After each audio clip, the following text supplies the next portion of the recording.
Everyone, it's Christian, and I'm back with a... Let's see if we can fix that here. Alright, I think that's fixed. This tripod's a little weird. So we are in the heart of downtown Venice, Florida, where I have lived for on and off, well, with a couple exceptions, for 13 years.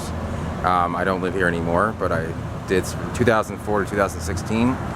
With a year in Miami and a little bit of time elsewhere. So we're here. This is the corner of 41 Business and Venice Avenue. So this is like the heart of downtown. If you go to the right here, is where all the shops are.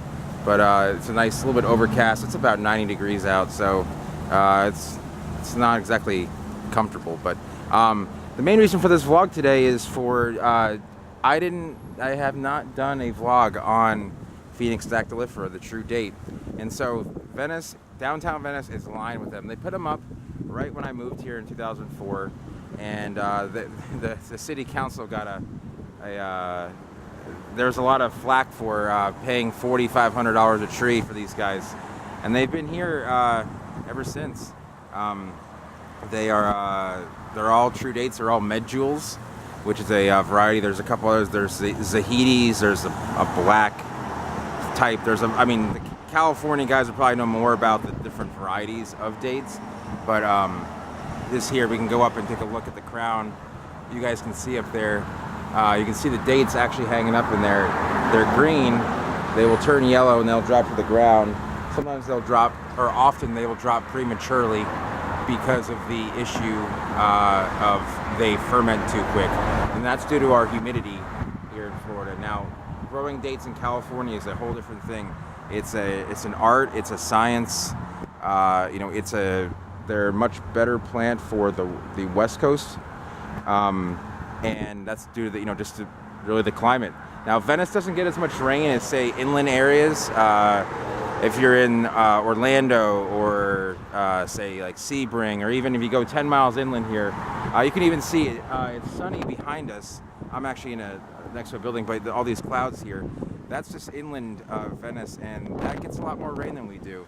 It's a little bit windy here today, but the true date palm, it's a well-known palm. Everyone kind of knows the date, but if you don't, it's Phoenix dactylifera. And it's been known to be a part of, it's probably the most historic of all palms. It's dating back to 3000 BC or so. And it was cultivated in Roman times, it was cultivated in Greek times. It was used in, you'll probably hear about it in the Crusades, you'll hear about it in travels during the Age of Discovery.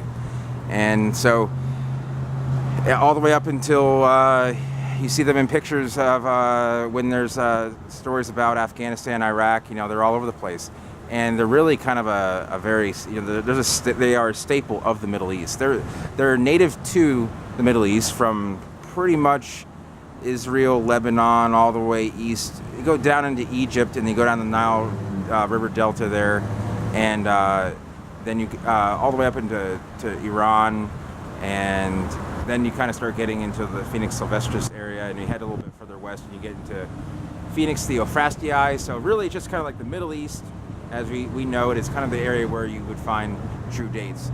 So they will turn a bright orange, the same color as the flower bract when they're mature.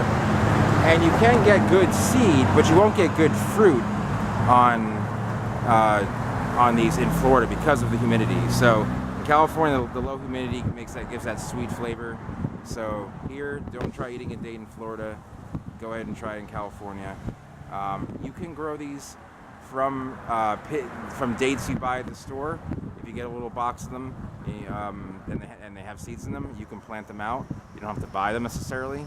You can buy them, but you can get a lot more. But if you just want a few, you can I've grown them from dates I bought, and they're very easy. I would say that their cold hardiness is going to be in the 8B category. They can handle about 17, 18 degrees, and that sign is really kind of blocking that crown there. I wish I had one that was closer I could kind of take a look at here. I can kind of go up like this here, and sometimes these crown shots are real nice on the real silver ones that are upright. But so yeah, they don't like a lot of water in the crown, and you can see there's a decent amount of, because of the rain, you actually have these there's wart ferns and a couple other there's Boston ferns, I believe is the common name for those, and it's going to have this stepped look on it. And this root base is all, the roots are all flared out because of the amount of water we get here versus the amount of water it gets naturally. So in habitat.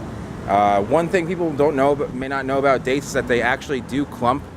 They have like a clumping age where they start becoming a young adult or a old juvenile, I guess. They'll start to put out pups, and the pups on these have all been cut off, and then they kind of stop doing that. But they'll do that. They'll kind of clone themselves. People will clone them because of their taste. The date taste is a very, very popular thing. If you get a good tasting date, everyone wants the tree that the date comes from. So I'm kind of just going back and forth with this with the crown here. So anyway, when you grow these, make sure they're in a well draining mix, a lot of sun. You need and keep it.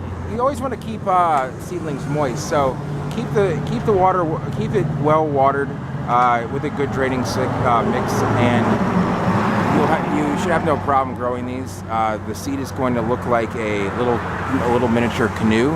It's going to have one side that's like that has like a scar through the middle. The other side is going to be round, and you can plant it the round side down. Although it doesn't really matter, it'll find its way down, and put it like halfway in the soil. And it's a remote germinator, so just make sure it doesn't push itself out of the soil. And that's about it for the true date. And I'm gonna go on a little date frenzy here. I'm gonna go through the other types of date palms. This is the most notable of them as far as people knowing them kind of around towns they've been in. So hope you enjoyed this vlog. Leave any comments if you have any questions down below, and subscribe if you want to see more of this. And I'll see you guys next time.